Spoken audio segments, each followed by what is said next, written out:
Welcome to Salcedo Paranormal. It is Monday, um, January 16th, 2023, and tonight I am covering paranormal news. As always, you can find all the episodes of the show along with links to social media and other ways to contact me at the podcast page, and that is salcidoparanormal.podbean.com. That's SALSIDO paranormal.podbean.com.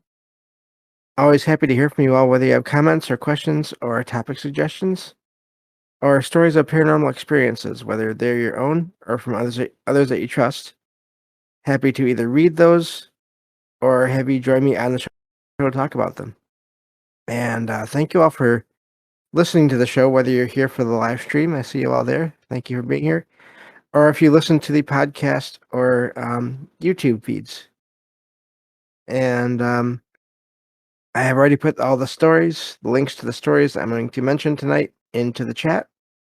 And I will, of course, include those in the episode description on both the YouTube and podcast feed.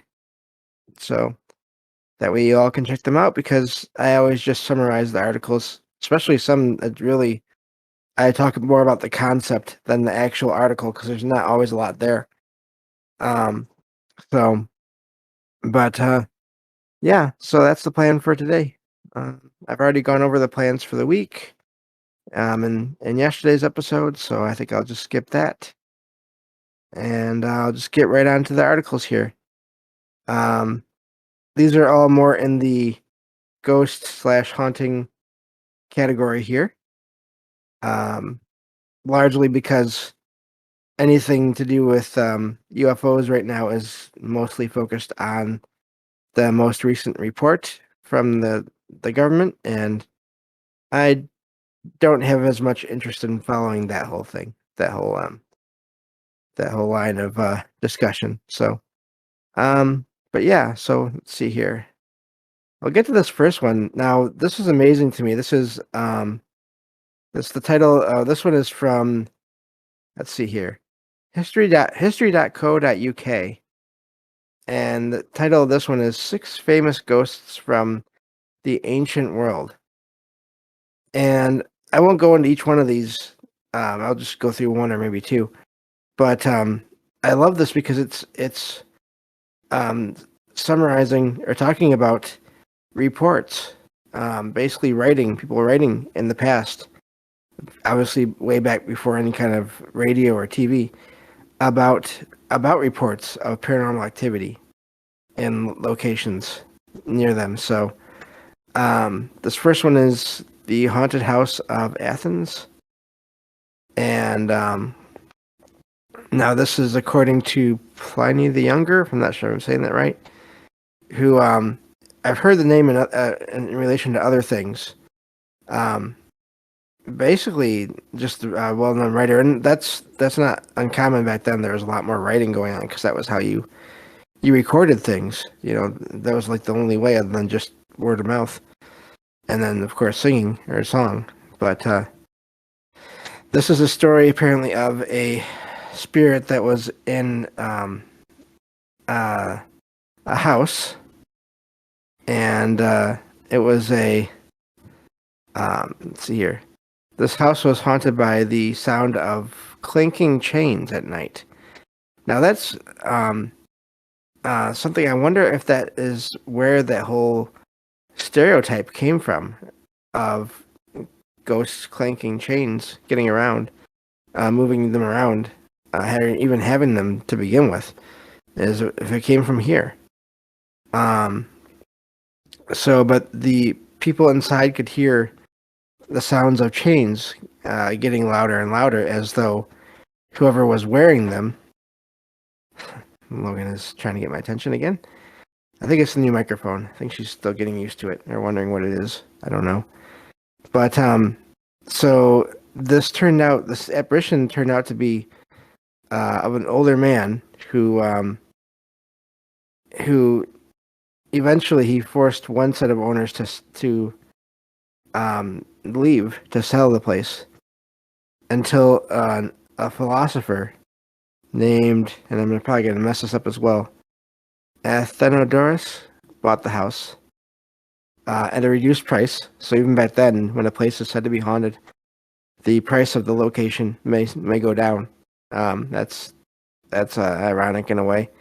You hear about that. That's one of those things in a lot of cases of people that have experienced places that seem to be haunted. You'll hear them say, or you'll read them say that we got this place, and the price seemed amazing, almost too good to be true. And then it turns out, well, there's a reason for that price, and that's because the place is extremely haunted. Um, and so apparently the reason for buying this house of this philosopher, the reason he bought it was because he heard about it and decided to wait for it one night. I have heard the story before, actually, now that I'm reading it. And so he's basically stayed up one night, and this apparition appeared.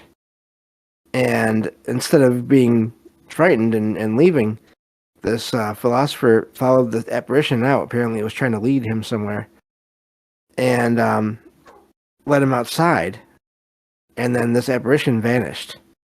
So the next day, he had the spot in the yard where the apparition had vanished. He had that location. He had people dig that location up, and underneath the ground there was the skeleton of a man that was actually bound in chains and with signs of basically being murdered, was found beneath the ground there. And the remains were given a proper funeral, it says, and the paranormal activity there stopped forever. So that's just one story here from this article.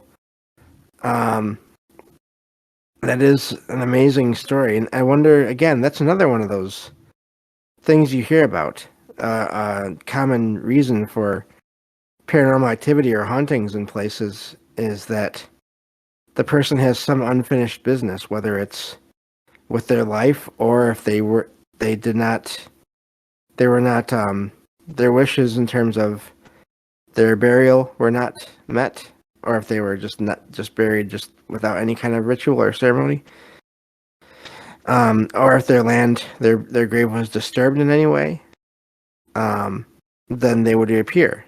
It would be basically, you hear about this all the time, that their sleep they just can't rest, they can't sleep, which is also an odd phrase as well when you think about it. So this article goes into some other examples, but I think I'll leave it there for you all to check out the rest of it.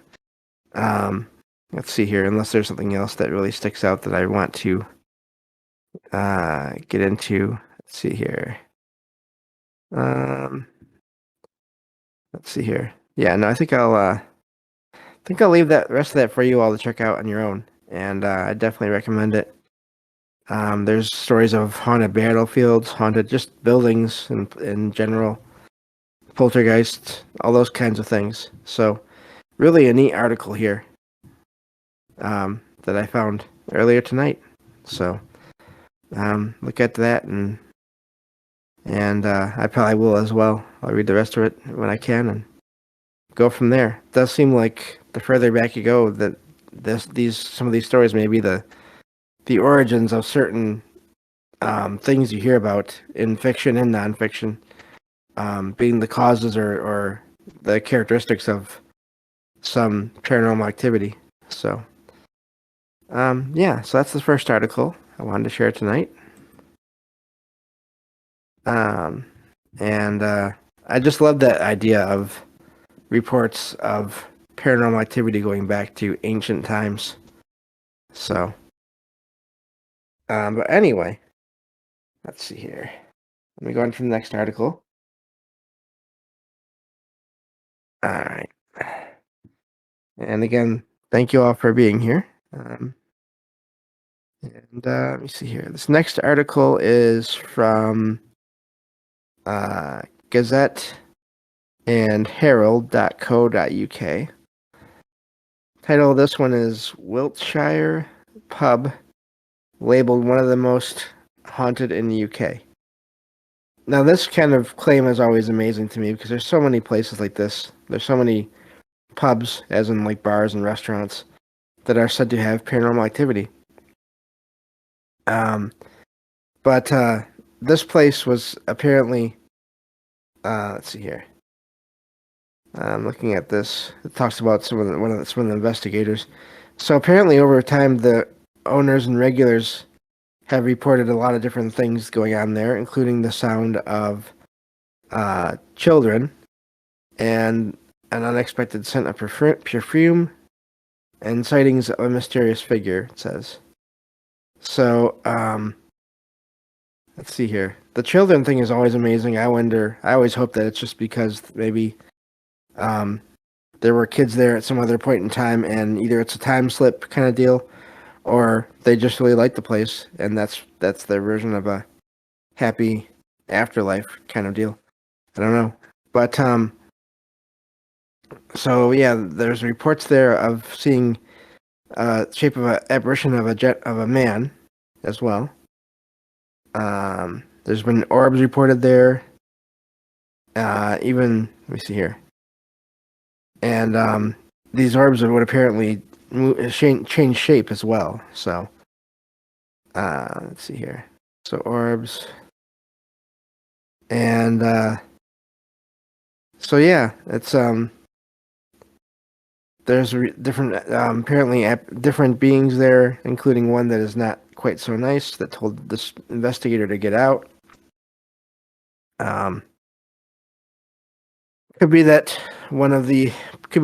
that presence is actually one of the former owners of the location, because often these places are hundreds of years old, and it just goes. This article goes into more detail about this investigation of this pub, and over in the UK, it's apparently it's not open to the public as of right now in terms of just open and running, but it says available to let, so I'm guessing lease or rent. And so yeah, just really amazing, a lot of activity there, and it seems like a lot of those kinds of that type of location in the UK there seems to always be stories of all these different places like this. These pubs having paranormal activity in them, even if they're not pubs anymore. It was a former pub, and then it's more of a living area now, apartment complex or whatever. If there's been any kind of history of it being a public place, there's stories about activity there. So, just another neat article about one of those kinds of places. So, let's see here. This I'll go on to the next article here in a moment. And yeah, let's see here. Derek says years and years of people there drinking booze, also known as spirits. I wonder if that lets them catch a glimpse more so than just a regular house or store. And it could be because you have people that are going in there to relax, spend some time in there, and be with people that they want to be with, usually. And yeah, just constant people coming and going.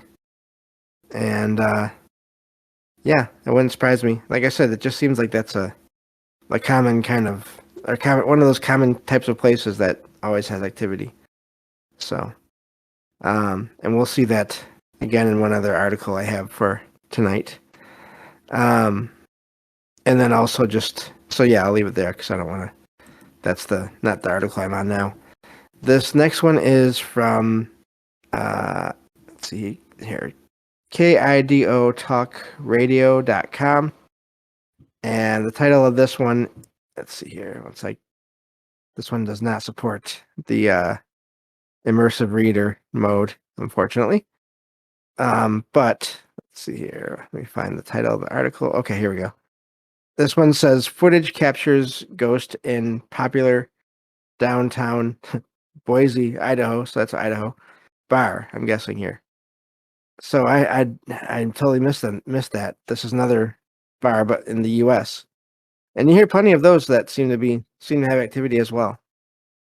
So this is about a bar whose owner, last I'll just use the first name of Ted, shared some video footage recently that seems to show that when people aren't all there in this apparently it's a nightclub as well.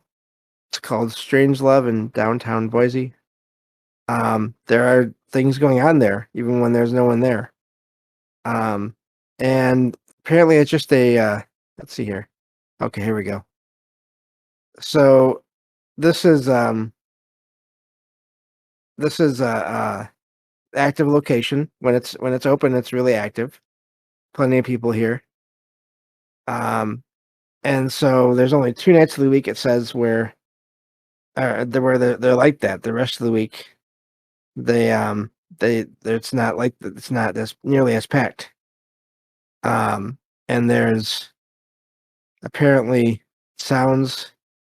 So Ted reports that the place has a resident that has been a ghost, basically a spirit, since about 1906. So that's over 100 years. And that is apparently the spirit of this woman that has been caught in this video. Um, looks like a lovely building. Just the images of it are really neat. And so yeah, it's let's see here. So it's talking about what goes on there when it's not full. It shows pictures of the place. Let's see here. Okay, here we go. So mentions that they bring up the question of, do the crowds that are in there make the spirits or spirits that are angry, or do they just not see this apparition at the time when it's packed because of all the noise? And I also wonder, of course, there's always that question, if they're appearing as a solid, if they appear to be uh, solid, not just a see-through or transparent or translucent, how would you even know unless they disappeared right in front of you? That's always been a thing that I've wondered about. How many people out there that you pass, especially ones you don't know, how many of them are just spirits and you just don't even notice? Um, but let's see here. Yeah, so let me see here. Let's see. I'm just trying to scroll through here. This one is full of pictures. It says that the video footage shows with no one around, bar stools in the club starting to move a little bit. Um, and then the floor, it says, is covered in chairs, all pulled out from the bar. Uh, Now, of course, that in and of itself can be faked, but so it's always hard to know with these kinds of reports. But yeah, but apparently there's a video in this linked in this article showing some kind of apparition. So really neat, and definitely recommend checking it out, checking out all the images, and see what you all think for yourselves. So we'll close that one. I've got 2 more to go. Now this is the other pub in the actually it's in Canada. Let's see here. Derek says, can't text right now at work. No problem, but still listening. Yeah, no problem. Yeah. Yep, dance clubs are another place with energetic moving, similar to shamanic dances to bring spirits and stuff. I wonder if it attracts them accidentally here too. Yeah, it could. It definitely could. Um, and then they just aren't as apparent when the place is full, but then when there's no one else there, that's when they can be maybe caught on security footage. So yeah, that's really neat. I may have to do a show on that. The whole idea of um, bars and restaurants just bringing in paranormal activity. Um, that could be fun. So, but yeah, let me see here. So this next one doesn't go into a lot of detail about the paranormal activity. The article is more about this place in Canada. Let's see, this is from calgary.ctvnews.ca. And this one, the title is, this says Calgary's Rose and Crown Pub, known for spooky history, shuts its doors. And so this is just talking about the parts of this pub that are going to be on auction. And this is something else that I wonder about when these kinds of places are changed.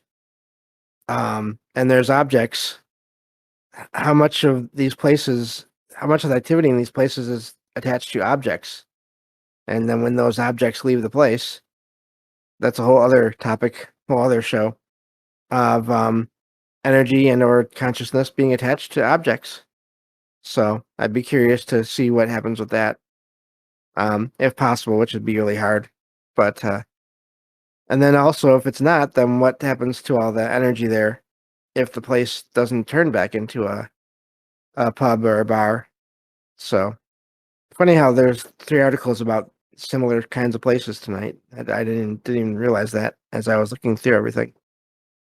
But yeah, that may be a show at some point. So, but so I have one more article here. This is not about a restaurant or a bar or a pub. Let's see here.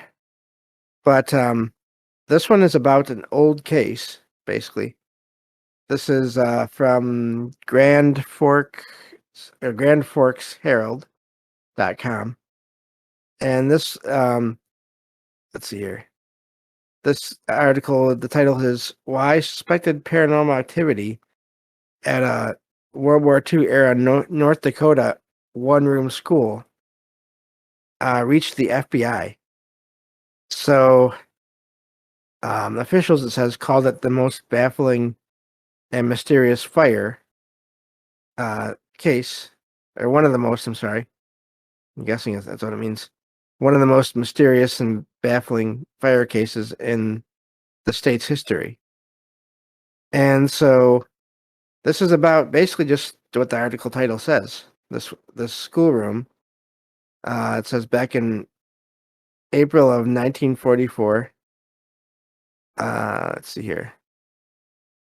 I'm sorry. So yeah, around this time in 1944, around that time period, officials, it says, were dealing with this fire that happened in this one-room schoolhouse. Mentions that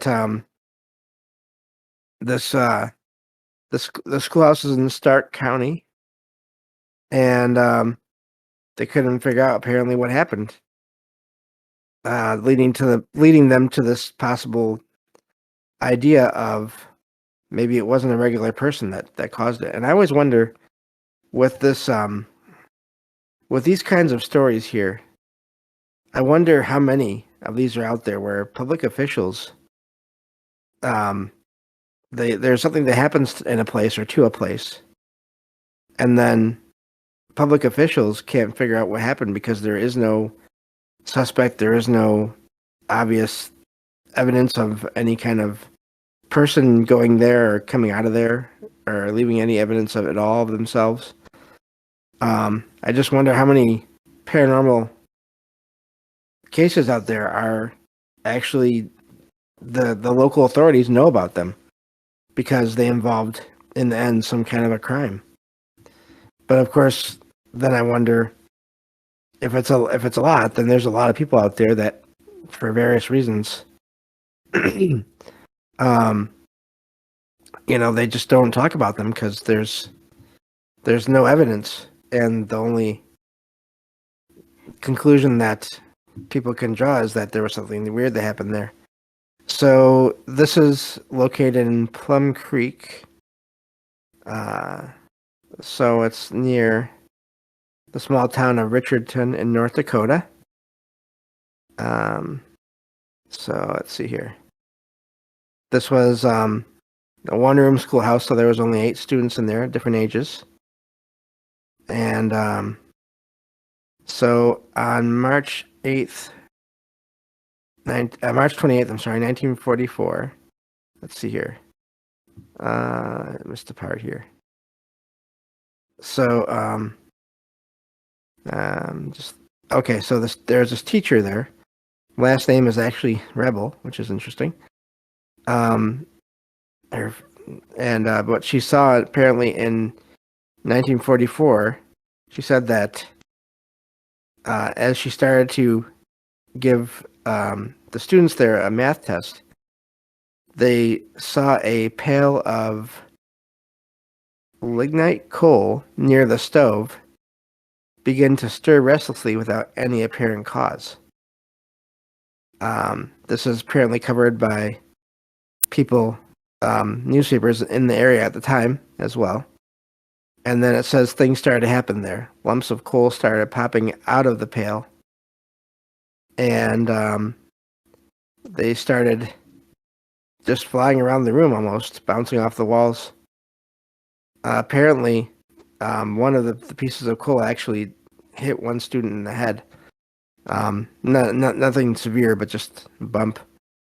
And the lumps of coal started to catch fire somehow, and that's where the place started to fall. So it started to set itself on fire, basically. And so yeah, there's just no. Yeah, it sounds like it was just like a poltergeist kind of deal. I just said that like 3 times tonight, but kind of a situation there where there was nothing to indicate what was going to happen, and it just happened.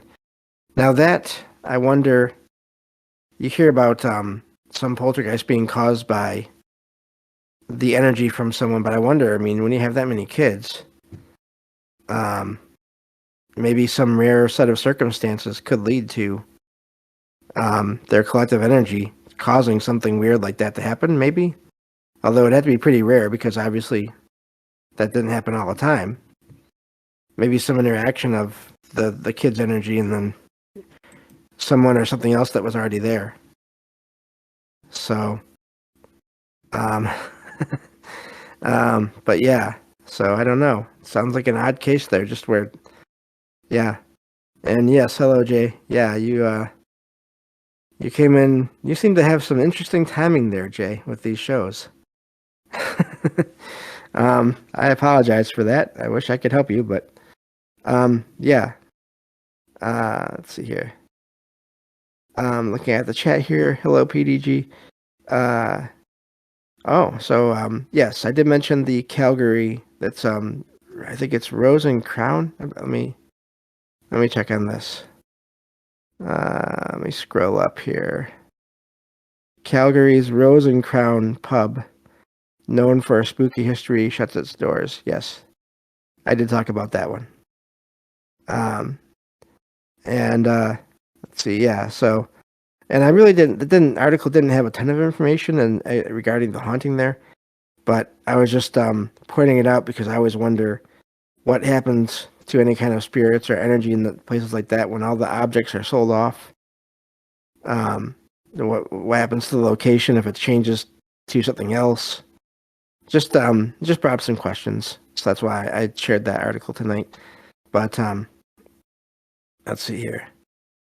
Derek says the kid aspect always creeps me out. What if we have a Stephen King Firestarter scenario happening? Yeah, it's hard to say.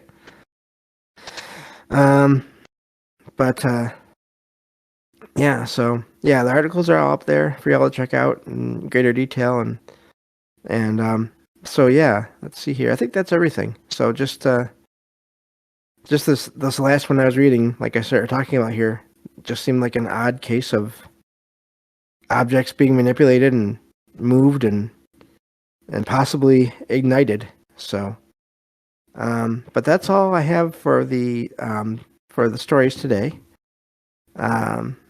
Looking at everything here, let's see here. Yeah, so that's it. So I'll be back tomorrow with true paranormal stories from the web on the next episode of Salcedo Paranormal. Take care, everyone.